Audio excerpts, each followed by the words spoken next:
planet, which is not a really good place to be. Just isn't. Cosmologically speaking, surfaces of planets are highly unstable. They don't just hang out because there's people on it. Our atmosphere is equivalent to like if you took a billiard ball and put a little shellac on it. That's about the thickness of our atmosphere. And the earth beside the sun is like a little grain of sand. A teeny weeny grain of sand. And one of those big sun flare comes out in the right place at the right time and and everybody in the solar system goes, huh, what was that? Oh, that was Earth's atmosphere. All done. Next thing you know, it looks like Mars. Right? So, never mind, you know, asteroids and comets and all the rest of the stuff. Right? So there is typically a cosmological time period in which a civilization like ours has to figure out how to get off their rock. And if they don't on time, well, you know, on to the next round. You see what I'm saying? This is a fundamental step that a civilization must do. And we are at that point. We are at that moment in our evolution where we must understand these more fundamental principles of the physics of the universe that includes the philosophy of the universe, the spirituality of the universe, the connection that connects us all, and understand how it works and apply it in our technology so that we can actually, literally ascend.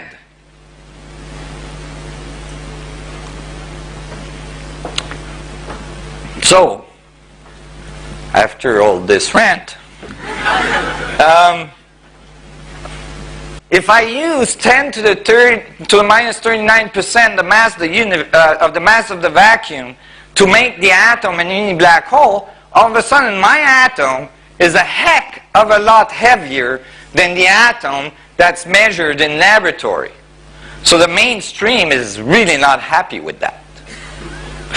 You can imagine. In fact, my atom is 10 to the 39 orders of magnitude larger than the standard proton. So, you know, you would think, oh my God, it's got to be wrong, right? 10 to the 39 orders of magnitude wrong. Right? Well, the first thing I did, I said, well, if I'm that wrong, this, you know, it shouldn't work in a scale. So I took a scaling law. This time I took the mass against the radius, and I put all the objects in the universe I could find. You know, universe, this is the Planck's mass, the Planck's distance, and then, you know, galaxies, quasars, the sun, the earth, pulsars, and this is the Schwarzschild proton, this is the black hole proton, and this is the standard model proton. So, you know, this is straight off data. This is not really debatable. Obviously, this data point is in the wrong place. Why is that? It's because our way of measuring the mass of the proton, and just so you know, in physics, mass has not been defined. They don't tell you where it comes from. Right? Is to knock the proton out by shooting particles at it. And then it pops out of the atom, and then we make a measurement, and we assume that the proton was the same mass when it was in there. Well, you know, when you've disturbed the system, you probably don't get the right data. It's the same thing in you probably don't get the right data. It's the same thing in biology. You know, we want to study cells, so what do? We freeze them with liquid nitrogen. And then we shear them open. Now, they're not alive anymore, you know. And then we look with an electron microscope, and oh, wow, you know, DNA is a big mess in there. We're probably not getting the right data. And so,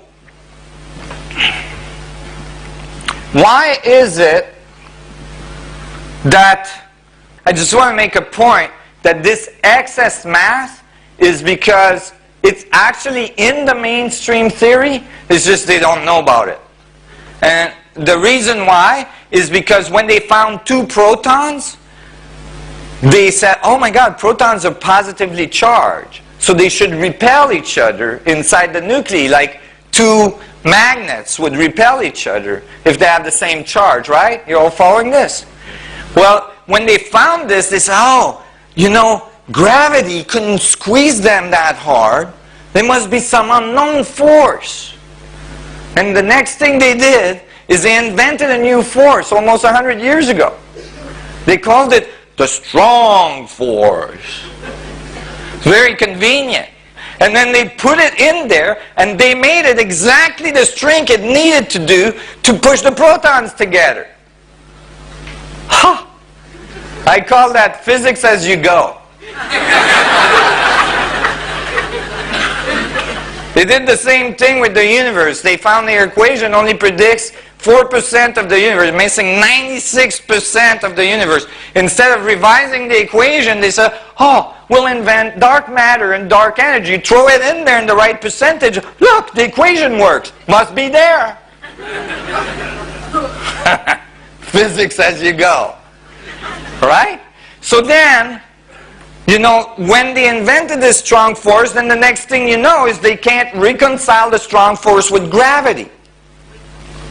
They can't put the 2 together. Right? So now they have this big dilemma, and now they keep adding dimensions to try to make it work. You know?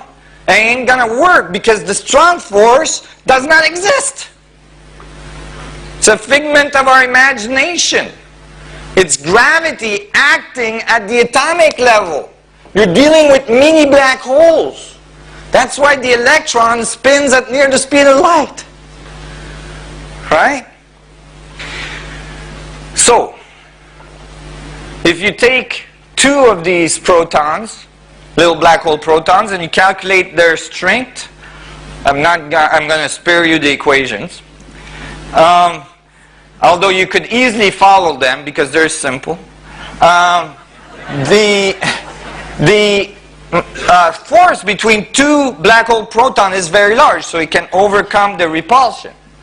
But then you calculate how fast 2 protons like that with that force would rotate around each other.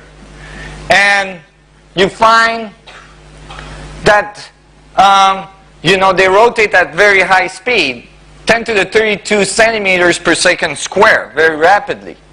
And then you calculate, that was their acceleration, you calculate their velocity, and V turns out to equal 2.9 multiplied by 10 to the 10 centimeters per second.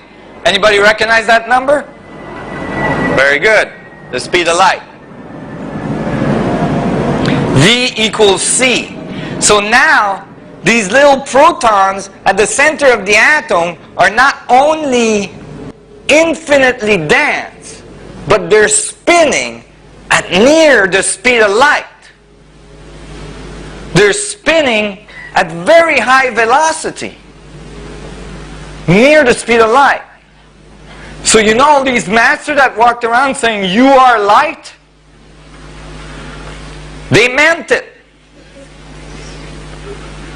Can you like visualize yourself? Can you sense yourself? Can you sense your atoms as mini black holes spinning near the speed of light? This is how dynamic you are.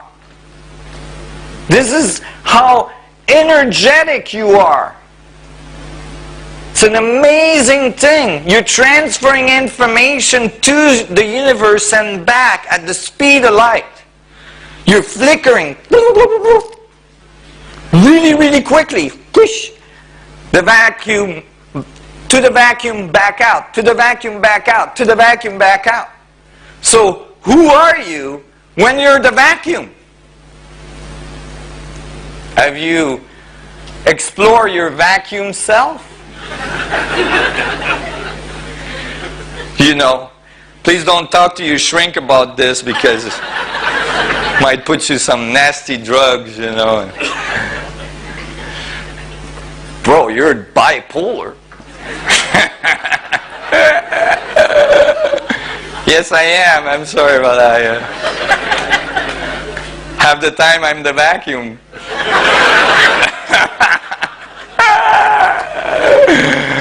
I don't think they have any drugs to stop that one.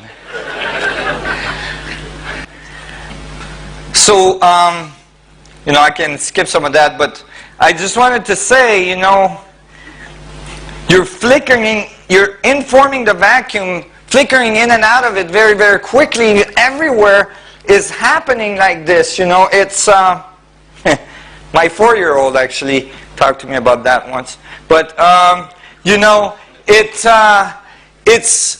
really a remarkable thing, and it's really important to become aware of this interaction.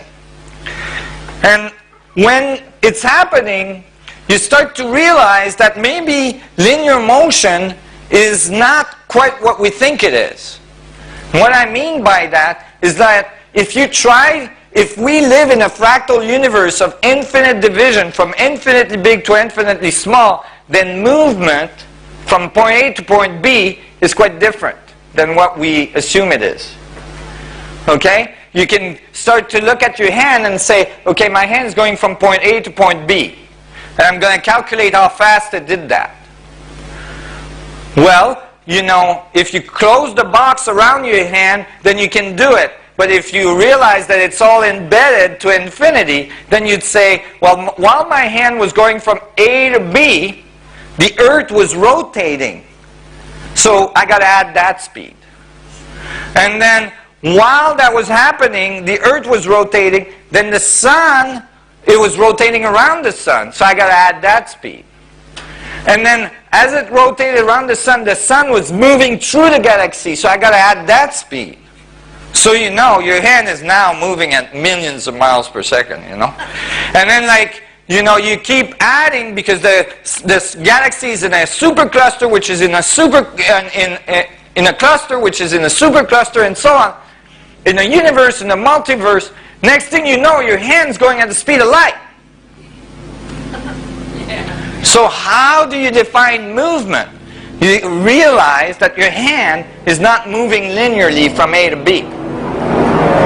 That's the chopper that likes to follow me. Your hand is appearing, disappearing, appearing, disappearing, undoing itself, redoing itself, undoing itself, redoing itself, every time going to infinity and back. Being informed of where it must reappear. Just like a movie, where there's a bunch of frames, but if you move the frames fast enough, they appear to be smooth.